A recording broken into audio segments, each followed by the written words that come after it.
Hi, I'm Julie Ramage. I'm the cognitive behavioural therapist working within the occupational health team in EHSS at the University of St Andrews. These videos are aimed at supporting mental health and wellbeing at this time of coronavirus. In this video, I'll be talking about how to establish a healthy work-life balance when working from home. Work-life balance can be difficult to achieve at the best of times.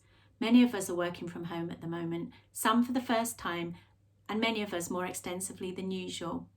While there's benefits to working from home, there are also some major challenges, and one of those key challenges can be how to balance home life alongside work, or work alongside what's going on at home. Some of the areas I'll be looking at include planning, space and time, routine, expectations of self and others, communication, and reflection. Whenever there's a major change in working practices, it's useful to make a kind of plan. What are we trying to achieve? What's feasible? What do we need? Where are the difficulties? What could go wrong or get in the way? How will we know if we're getting things right? One of the basics is having time and space to work. A designated space like a spare bedroom or an office is ideal. And in that case, the distinction between work and life is achieved by only going into that room to work and by taking breaks outside of the space.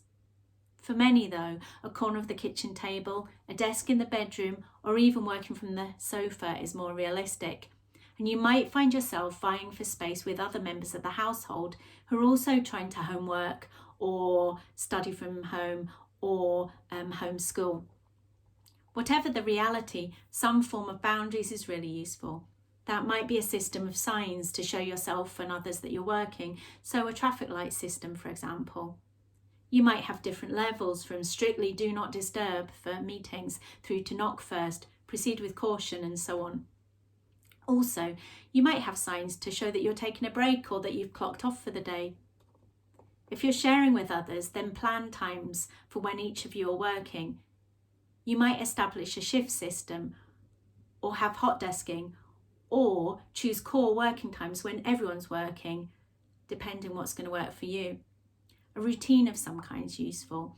The temptation when working from home is to take advantage of the flexibility. And while working in pyjamas is not the end of the world, there's a risk that if you don't make a distinction between working time and leisure time, that you're going to achieve neither very productive work nor get a proper break. Many people find that routine gives them a sense of safety and purpose that can be reassuring at this time as well. Don't forget to include leisure and home life into your routine. Include the daily exercise, walks, time in the garden, pursuing hobbies, catching up with friends, some time for relaxation, for watching the news, and for just chilling out. Consider your expectations of yourself and others at this time. Can you really expect to do a full 8-hour day at work and homeschool children? How much of your work can you realistically achieve at home? Can you expect your family to give you absolute peace and quiet for the full working day? But equally, is it too much to ask that they stop playing the guitar when you are on a conference call? Give yourself a break. This isn't necessarily the time to expect yourself to reach your peak productivity. Remember, we're all facing difficult, worrying and frightening times. Do acknowledge that. Part of playing our part at the moment is staying safe. So whether that means staying safe at work or being safely out of the way at home, try to let go of perfect and do what you can. Communication is really important. Formal meetings are likely to be going ahead, maybe through Teams or Skype.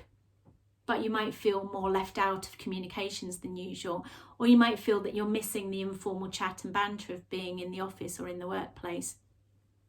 Although it feels unnatural, when you're working from home, it can be useful to plan more of these informal communications.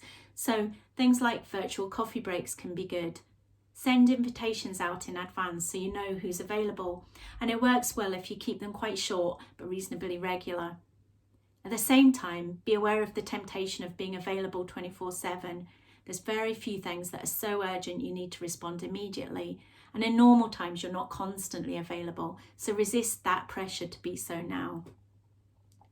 As well as communicating with others at work, you might decide to call a family meeting. Listen to what others feel they need and be prepared to ask for what you need. as well as to compromise to accommodate others. It can be tempting to assume others know what we need and to regard them as being annoying or thoughtless when they act otherwise. Now's a good time to address boundaries and needs. Try to be clear about what you need, while at the same time try not to take things too personally when others tell you about the space and/or time that they need. Get others to help solve problems. Children, for example, can take on appropriate tasks. They can help design systems for managing time and space, as well as reminding you to take time for life as well as work. This is all new, remember, and you're not going to get it right first time. Take time to reflect on what's worked, what's not working. Involve others in this where appropriate, and be prepared to revisit your plans and change your routines until you find a new normal that suits you.